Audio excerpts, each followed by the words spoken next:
ఆశలతో తెలంగాణ ప్రజలు రకరకాల అంశాల కోసం ఎదురు చూసినటువంటి సందర్భాన్ని మనందరం కూడా గమనించవచ్చు. ప్రధానమంత్రి గారు తెలంగాణకు వచ్చి పొదుపు సూత్రాలన్నీ తెలంగాణకు చెప్పి పైసలు మాత్రం ఆంధ్రాకి ఇచ్చిర్రు అనేటటువంటి విషయాన్ని కూడా ప్రజలందరూ అనుకుంటున్నారనే విషయాన్ని ఈ సందర్భంగా భారతీయ జనతా పార్టీకి ప్రధానమంత్రి నరేంద్ర మోదీ గారి దృష్టికి కూడా తీసుకొస్తా ఉన్నాం.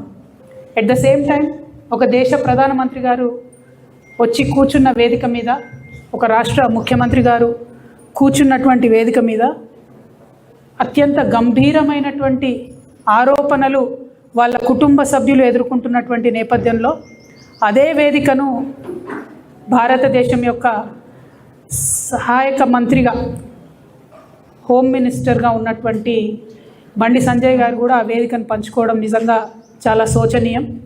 ఎందుకంటే వారి కుటుంబ సభ్యులు అత్యంత గంభీరమైనటువంటి ఆరోపణలు ఎదుర్కొంటున్నటువంటి తరుణంలో ఆ వేదికను వారంతట వారే పంచుకోకుండా ఉంటే బాగుండేది, మర్యాదగా ఉండేది. ఎందుకంటే వాళ్ళ సమాజంలో ఒక మెసేజ్ ఏమొచ్చిందంటే, ఇటువంటి రాజకీయ కుటుంబాలలో ఉన్నటువంటి వారి పిల్లలు ఏ తప్పు చేసినా సరే పోలీసులు మరి సరైనటువంటి చర్యలు తీసుకోలేని పరిస్థితి ఉంటుంది అనేటటువంటి ఒక మెసేజ్ వారు ఆ వేదికను పంచుకోవడం ద్వారా పోయింది.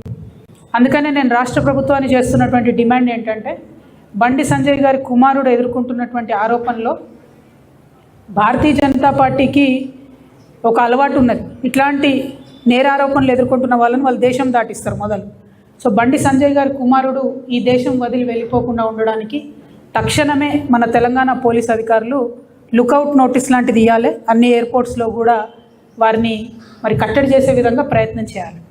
మొట్టమొదలు ఆ పని చేసినట్టయితే తెలంగాణ సమాజంలో ఉన్నటువంటి మహిళలందరికీ కూడా ఒక విశ్వాసం వస్తుంది. పారదర్శకంగా మరి మంచి విచారణ జరుగుతుంది అనేటటువంటి విశ్వాసం ఒకటి వస్తుంది. ముందు తనను కట్టడి చేసిన తర్వాత మరి అమ్మాయి వాళ్ళ మీద వీళ్ళ మీద అమ్మాయి వాళ్ళు రకరకాల కేసులు పెట్టుకున్నారు. అది కోర్టు చట్టం ఎట్లా డిసైడ్ చేస్తే అట్లా జరుగుతుంది. కానీ ముందు తను బయటకు వెళ్లకుండా చూడాలి, పోలీస్ వాళ్ళు విశ్వాసాన్ని కల్పించాలి. కొన్ని పార్టీల వాళ్ళు ఒక ట్వీట్ వేసేసి మొత్తం సమస్యను ఏదో పరిష్కారం చేసినాము అనేటటువంటి ఆలోచనతోని అవాకులు చెవాకులు నా మీద వాగుతున్నటువంటి సందర్భాన్ని మనం చూసినాం.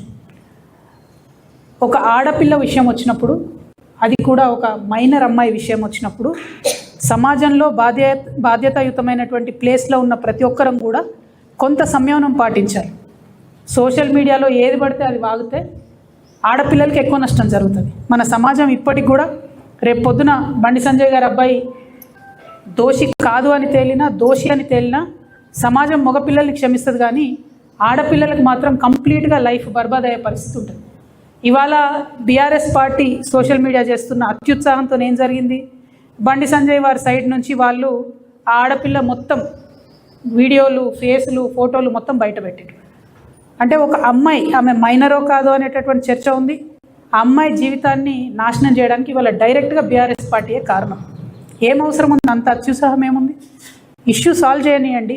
మాట్లాడుతున్నారు కదా, డెఫినెట్గా ఆడపిల్ల పక్షమే ఉంటాం. మన తెలంగాణ సమాజంలోనే అది ఉన్నది, ఆడపిల్ల పక్షమే ఉంటాం. కానీ ఇవాళ ఆడపిల్ల జీవితం నాశనం అవడానికి కారణం ఎవరు? ఎందుకు అమ్మాయి ఫోటోలు బయటికి రావాలి, అమ్మాయి వీడియోలు బయటికి రావాలి? నేను పోలీస్ శాఖ వారిని కోరుతా ఉన్నాను, ఎవరెవరైతే ఆ అమ్మాయి ఫోటోలు వీడియోలు పోస్ట్ చేసిండ్రో ఆ సోషల్ మీడియా అకౌంట్స్ బ్లాక్ చేయండి, వారిని ఖచ్చితంగా అరెస్ట్ చేయండి. మీ ముఖ్యమంత్రి మీద ఒక చిన్న పోస్ట్ పెడితే ఇవాళ ఎత్తుకపోయి అరెస్ట్ చేస్తున్నారు. కాబట్టి ఒక ఆడపిల్ల జీవితాన్ని నాశనం చేసేటట్టుగా పోస్టులు పెట్టి, వీడియోలు పెట్టి, వాళ్ళ ఫ్రెండ్స్తో ఉన్నప్పటి ఈ ఫోటోలు అన్నీ బయట పెట్టినటువంటి అకౌంట్స్ని బ్లాక్ చేయాలి. ఖచ్చితంగా వాళ్ళని అరెస్ట్ చేయాలని చెప్పి నేను డిమాండ్ చేస్తూ ఉన్నాను.